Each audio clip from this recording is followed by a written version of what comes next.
आप सबका बहुत बहुत शुक्रिया। पहली कविता का शीर्षक है घड़ी। सब इतना शांत, इतना स्थिर, इतना ठहरा। रात सिमटती है रात में, सितारे अपनी ही ओट में। जैसे अफसोस अफसोस के भीतर, इच्छाएं इच्छाओं के वर्तुल में।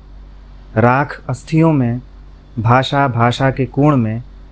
अंधेरा अंधेरे में, अपनी ही सांस वापस लौटती हुई। धुधलके में कहीं से निकलती है बिल्ली, किसी रेलिंग पर टहलती हुई, भंग करती हुई इस अपरिमित वैभव को। और घड़ी के हाथ में उसके पाँव और नाखून, और घड़ी के हाथ में उसके पाँव और नाखून, घड़ी की शक्ल में उसके खींचे से दांत।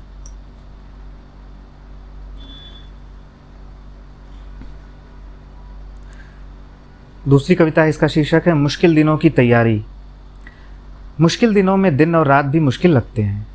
दिन जैसे हंसता मालूम पड़ता है हमारी बदहाली पर, और रातें बदशक्ल चेहरे छुपाए बच्चों को डरा कर ठहाके लगाती हैं। समय एक चुनौती की तरह दरवाजे पर खड़ा दस्तक देता रहता है। समय एक चुनौती की तरह दरवाजे पर खड़ा दस्तक देता रहता है, और हम कांपते हुए दुबके रहते हैं। उसकी जेबों में नुकीले चाकू छुपे रहते हैं। हम घुटन से भरे अपने कमरों से भागते हैं आंगन की तरफ, और कत्लगाहों के मोड़ हमें खींच लेते हैं।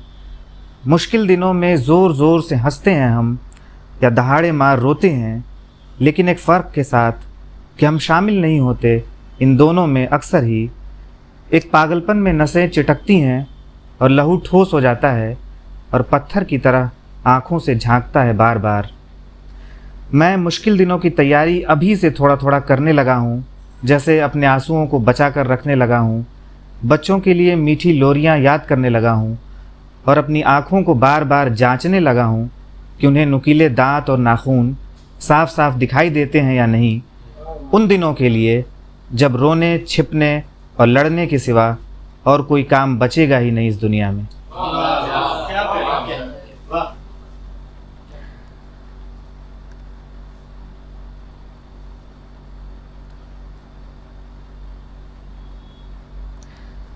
एक छोटी सी कविता है, इसका शीर्षक है चादर।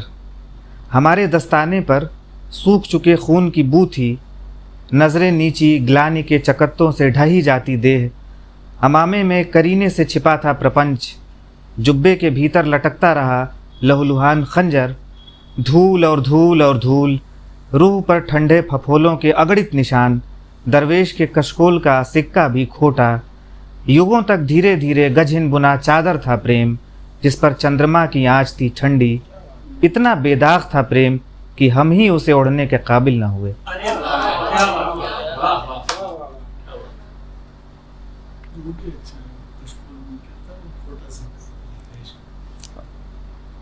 रूह पर ठंडे फफोलों के अगणित निशान, दरवेश के कशकोल का सिक्का भी खोटा। एक नज्म है, इसका शीर्षक है लखीमपुर के शहीद किसानों का मरसिया। जिस कार से टक्कर हुई वो कोई कार नहीं थी, हवा थी। जिन निर्भीक और मासूम किसानों की पगड़ियां उछलकर धूल में गिरी, वो मसखरे की हाथ की सफाई थी, अभिनय था। जो लोग गाड़ी के नीचे कुचलकर मार दिए गए वे नकली पुतले थे। यह सब जिस पर वावेला है वो तो लोकतंत्र की कला थी, संत की कल्पना थी।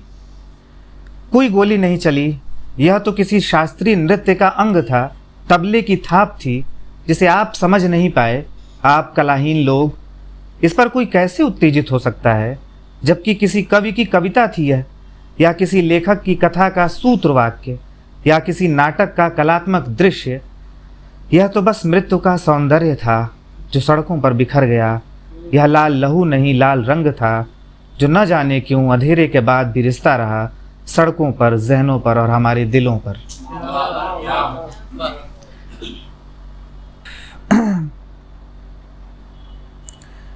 एक कविता, इसका शीर्षक है कुछ दुख है अनाम। जी, कुछ दुख हैं अनाम, कुछ अदबीनी विकलताएं। सूखी डार में उमगते आंसुओं से पत्ते की नुकीली अदा। हर झुटपुटे में खुरचती इच्छाओं के पैने नाखून। धुंध से ढकी सड़क पर दो जोड़ी कमज़ोर पाँवों की चकल्लसें। कुछ बहुत देर से मिली नेमतों पर बेतहाशा महसूसती धड़कनें। कुछ अधूरी कहानियों के अधूरे संवाद, कुछ छज्जों की ओट में बारिश की सिहरती पंक्तियाँ और गम के माथे पे सहमी हथेलियों की अपनाइयत, सिगरेट के छल्लों से गुजरते रात के तरकशी तीर और कमान की तरह खिंची ये देह, ऐदे गुज़िश्ता की पपड़ियों से लटके चमगादड़ों की हौलनाक आवाज़ों की गूंजें, कुछ दयनीय कासे सी आँखों के खोखल, एक बूढ़े सूफ़ी की तरह चाँद की इबादती बुदबुदाहट, बेहद लंबी रातों में घुटनों से टकराती नावों की चोटें, उथले पानियों में तड़पती मछलियों की सर्द आहें, लैंपपोस्टों की पीली रोशनियों से पुते चेहरों में चेहरों की लाचारी, कुछ बेहद तवील बातों के उधड़े सिरों में फंसे उंगलियों की नर्म पोरों के चुनमुने साए, कुछ अतिरिक्त कह देने और न कह पाने के बीच की शामों के स्थगित सन्नाटे, सब कुछ को पहुँचता एक मासूम मखसूस तरल लहजा और गली के अंतिम मोड़ पर एक असमाप्त विदा। ये कुछ नई नज़में थी, मैं इसमें से कुछ सुना देता हूँ।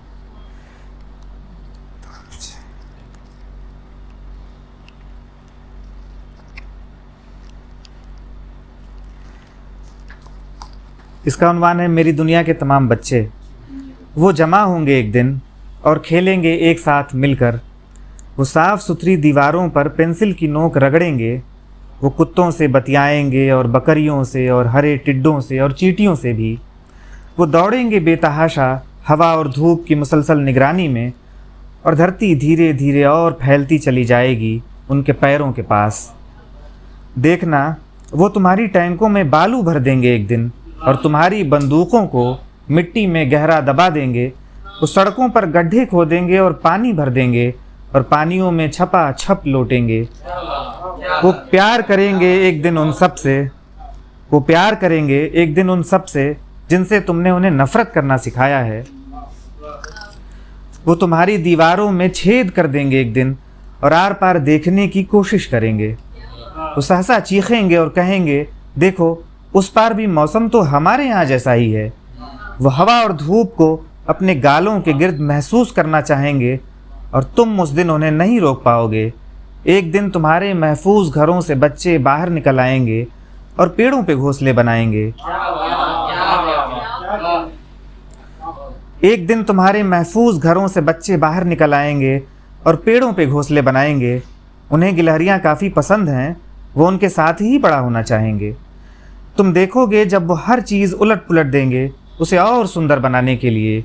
एक दिन मेरी दुनिया के तमाम बच्चे चींटियों, कीटों, नदियों, पहाड़ों, समुद्रों और तमाम वनस्पतियों के साथ मिलकर धावा बोलेंगे और तुम्हारी बनाई हर एक चीज़ को खिलौना बना देंगे।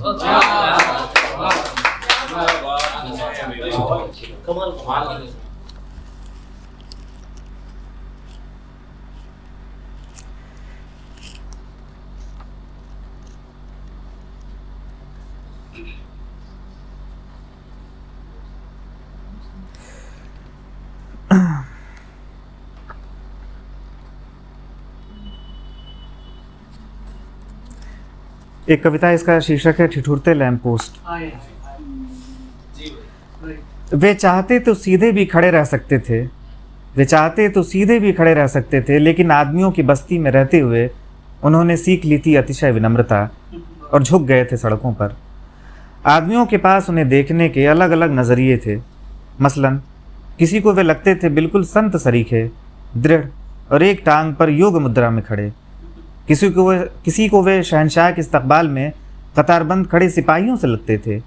किसी को विशाल पक्षियों से जो लंबी उड़ान के बाद थककर सुस्ता रहे थे। लेकिन एक बच्चे को वे लगते थे उस बुढ़िया से जिसकी अठन्नी गिरकर खो गई थी, जिसे वो ढूंढ रही थी। लेकिन एक बच्चे को वे लगते थे उस बुढ़िया से जिसकी अठन्नी गिरकर खो गई थी, जिसे वो ढूंढ रही थी। जबकि किसी को वे सड़क के दिल में धंसे सलीब की तरह लगते थे। आदमियों की दुनिया में वे रहस्य की तरह थे। वे काली खूनी रातों के गवाह थे, शराबियों की मोटी पेशाब की धार और उल्टियों के भी। जिस दिन हमारे भीतर लगातार चलती रही रेत की आंधी, जिसमें बनते और मिटते रहे कई धूसर शहर, उस रोज़ मैंने देखा खौफनाक चीखती सड़कों पर झुके हुए थे बुझे हुए ठिठुरते लैंप पोस्ट।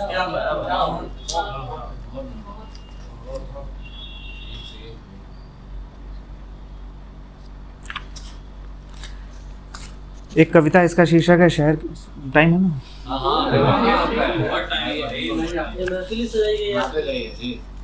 शहर की सुबह। शहर खुलता है रोज़ाना, किसी पुराने संदूक सा नहीं, किसी बच्चे की नरम मुट्ठियों सा नहीं, बल्कि वो खुलता है सूरज की असंख्य रोशन धारों से, जो शहर के बीचों बीच गोलंबरों पर गिरती हैं और फैल जाती हैं उन तारीक गलियों तक, जहाँ तक जाने में एक शरीफ आदमी कतराता है, लेकिन जहाँ कुत्ते और सुअर बेधड़क घुसे चले जाते हैं। शहर खुलता है मज़दूरों की कतारों से, जो लेबर चौकों को आरास्ता करते हैं। शहर खुलता है एक शराबी की उनीदी आँखों में, नौकरी पेशा लड़कियों की धनक से खुलता है। शहर गाजे बाजे और लाल बत्तियों की परेडों से नहीं, बल्कि रिक्शे की ट्रिंग ट्रिंग और दूध के कनस्तरों की उठापटक से खुलता है। शहर रेल यात्रियों की आगमन से खुलता है, उनकी आंखों में बसी थकान से खुलता है। शहर खुलता है खंडरों में टपकी ओस से, जहां प्रेमी युगल पाते हैं थोड़ी सी शरण। शहर खुलता है गंदे सीवरों में उतरते आदमी नुमा मजदूर से। शहर भिकमंगे के कासे में खुलता है पहले सिक्के की खनक से।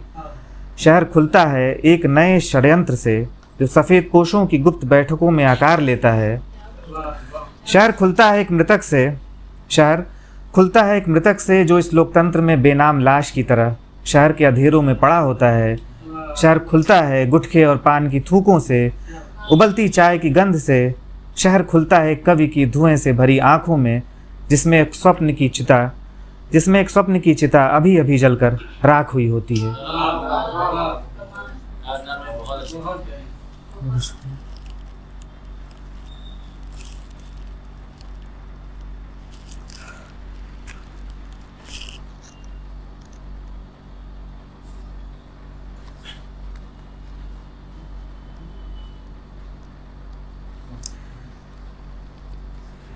एक कविता है, बारिश में एक पाँव का जूता। गुरुद्वारे के बाहर एक कार के ठीक सामने बारिश में एक पाँव का जूता भीग रहा है। पानी पर मचलता हुआ उत्सव मना रहा है। मैं रिक्शे से गुजरते हुए उसे देख रहा हूँ। सबने छतरियाँ ओढ़ ली हैं या छज्जों की ओट में आ गए हैं। सब कुछ धीमा सा पड़ गया है, लेकिन बारिश का संगीत जूते को मस्त किए हुए है। इन हाँफते हुए लोगों में मुझे जूता ज़्यादा आकृष्ट कर रहा है, जूता जिसे अपने पाँव के खो जाने का शायद कोई दुख नहीं है।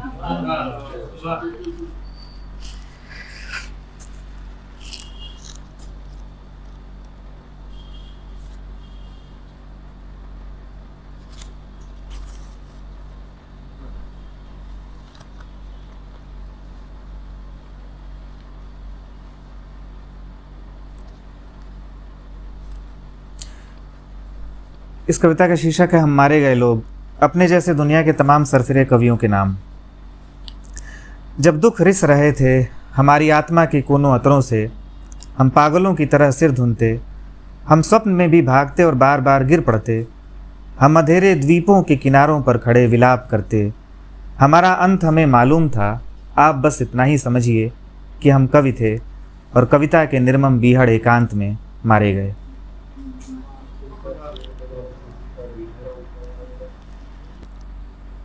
आखिरी कविता, देवता। सपनों में उगती हैं तलवारें और तोपों के गर्म दहाने आँच देते हैं। मैं अपनी टूटी हुई टांग या फूटी हुई आँख के दुखड़े नहीं रोता, बल्कि वक्त की लगाम खींच कर एड़ लगाता हूँ। कितनी ही लड़ाइयाँ जो पिछले ज़मानों में लड़ी गईं और जिनका जिक्र तारीखदानों ने भी नहीं किया, उनका शोर मेरे सपने में क्यों रिसता है। ये रेलगाड़ी नहीं जिसकी चेन खींच कर रोक सकूं, या वो टोटी नहीं जिसकी कान उमेट कर पानी बंद कर दूं, तो फिर ये क्या है जो मुसलसल चलता रहता है मेरे भीतर। मैं कितने हादसों के बोझ तले दबा हूँ, मैं कितनी हिजरतों और बंटवारों का गवाह हूँ। मेरी रूह पर कितने ज़ख्मों के दाग हैं जो मैंने ही खाए हैं किन्हीं और ज़मानों में, किन्हीं और हथियारों से। मैं एक ही वक्त हाकिम और मज़लूम कैसे हो सकता हूँ, मैं एक ही वक्त कातिल और मकतूल कैसे हो सकता हूँ। मुझे नहीं मालूम कि मैं टकसाल में सिक्के बना रहा हूँ, या कोयले की खदान से कोयले निकाल रहा हूँ, या शहर के फाटक पर दरबानी देता हुआ ऊँघ रहा हूँ। मैं इस बर्रे सग़ीर का सिसकता हुआ कौन सा राग हूँ मेरे मौला, जो दिल्ली और लाहौर और काबुल और मुल्तान और पेशावर और कराची और ढाके तक खिंचता है। मैं प्राचीन ऋषियों का शाप हूँ या मोहनजोदड़ों की राख जो सदियों से उड़ रही है। या कि हूँ मैं अधूरी बंदिश किसी उस्ताद की या किसी अजन्मे राग की पीड़ा। मैं कितने दुखों का मदावा चाहता हूँ, मैं किस रफूगर की खोई हुई सुई हूँ जो नदियों पत्थरों कराहों का पीछा करती है। मैं किसका पुत्र हूँ, मैं किसका पुत्र हूँ, किसकी हूँ मैं संतान, किसकी हूँ मैं अधबुनी चादर, किस कलाकार की हूँ मैं अधूरी रचना। मैं किस बर्बाद नगर का प्रेत हूँ, किस सूफी की अधूरी दुआ हूँ। मैं पत्थर के नगर का कौन सवा पत्थर हूँ दरवेश। बहुत बहुत शुक्रिया।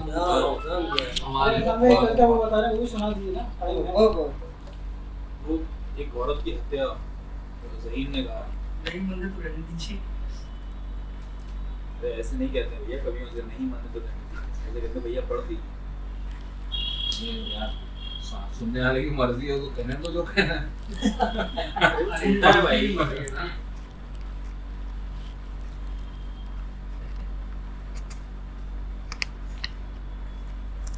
एक स्त्री की हत्या में शामिल हूँ। कुर्सियाँ उल्टी पड़ी हैं, तंदूर बुझ चुका है, आसपास पानी गिरने से ज़मीन काफ़ी हचाड़ हो गई है। पत्तलों की ऊढ़े लगे हुए हैं, जगह जगह डिस्पोजेबल ग्लास और दोने बिखरे हुए हैं। कुत्ते पत्तल चाटते चाटते अब थक गए हैं और अब खेल कर रहे हैं। तंबू और शामियाने अब उजाड़े जा रहे हैं, चमकदार पर्दे और रॉड उतारे जा रहे हैं। शाम को यहाँ शादी के भोज का एहतमाम था। शाम को यहाँ बत्तियों की जगर मगर थी, आदमी बूढ़े जवान और बच्चियों की चहल पहल थी। शाम को यहाँ एक नशा सा था फ़ज़ा में, एक उत्साह, एक उत्सव का माहौल। अब कन्या की विदाई हो रही है, माहौल में एक अजीब उजाड़ सा है। कुछ स्त्रियों का सामूहिक दिखावटी विलाप चल रहा है। कन्या रस्मन रोकर चुप हो गई है। वधू पक्ष के लोग जहेज़ का सामान और झपोलियाँ लदवा रहे हैं। सबके पास कोई ना कोई काम है। कन्या का पिता बाहर रसोइये की चौकी पर बैठा है। उसकी आंखों में तसल्ली और दुख दोनों की रेखाएं मौजूद हैं। कन्या को दूल्हे की सजी धजी गाड़ी में अब बिठाया जा रहा है। फिर से बिलख रही है, सब उसे सांत्वना दिला रहे हैं। इस वक्त कन्या के मन में क्या चल रहा है ये तो शायद वो भी नहीं जानती। आज जिस पुरुष की वह स्त्री मान ली गई है उसे तो बिल्कुल भी नहीं जानती। आज उस स्त्री के प्रथम सहवास का दिन है। आज ही एक पुरुष ने उसे बड़ी धूमधाम से खरीद लिया है। आज ही उसकी हत्या होगी, लेकिन आज ही उसका एक नए घर में पुनर्जन्म भी होगा। नया सजा धजा घर, नया शरीर, नए हाव भाव, नई हंसी, इतनी नई कि कुछ दिनों में ही भूल जाएगी अपना पिछला जन्म। उस प्रेमी का चेहरा भी जिसे उसने अपने सीने के तहखाने में छुपा दिया था, पिता के घर की देहरी लांघने के बाद ही। कुछ समय बाद वो शायद माँ बने, वंश वृद्धि करे, अपनी औलाद को चूमे और ढूंढे उसमें अपने प्रेमी का खोया चेहरा। लेकिन ऐसा शायद कभी कभी ही होगा। मैं ये वाक़या इसलिए बयान कर रहा हूँ क्योंकि इन सारी चीज़ों का मैं भी एक गवाह हूँ, क्योंकि मैं भी उस स्त्री की हत्या में शामिल हूँ।